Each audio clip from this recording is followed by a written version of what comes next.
Guess who's coming home this weekend? James called now from the bathroom. Who? She said sleepily. Austin. Amber's eyes fluttered open. Austin? Austin wasn't his real name. Everyone called him that because he was from Austin, Texas, and he had the accent to prove it. A real long, tall drink of water. Austin was James' best friend, and had been the best man at their wedding.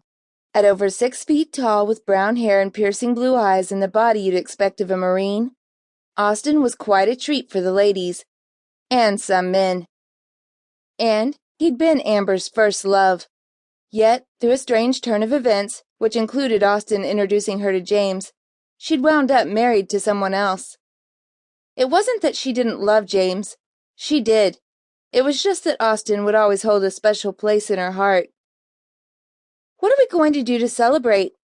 She asked now. James re-entered the room. While he cared for her and tucked her in, he chatted aloud about his ideas. I don't know. I thought about having a bunch of people over, but that makes a lot of work for you. I thought about just taking him out for a beer, but that seems like too little. What would you think of getting a group together and going out dancing, and then having him back here for a drink after?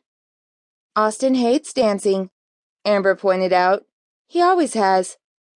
In high school, she'd begged him to take her to prom, and even then, she had spent the night dancing with her girlfriends. Afterward, however, she nearly blushed at the memories. Dinner and drinks, then? Of course. And he can crash on our couch. He's always welcome here. Part of Amber felt thrilled at the idea of seeing Austin again. It had been 18 long months since she'd last seen him, walking through the turnstile of the security line at the airport. She'd thought of him each day since, as he left to risk his life fighting in the streets of Iraq. Letters, emails, and the occasional care package or gift flew back and forth between them for the first few months, but slowly, contact dwindled. Amber had never quite understood why, but she knew that some part of her heart longed for some part of Austin. Even as she remained madly in love with James,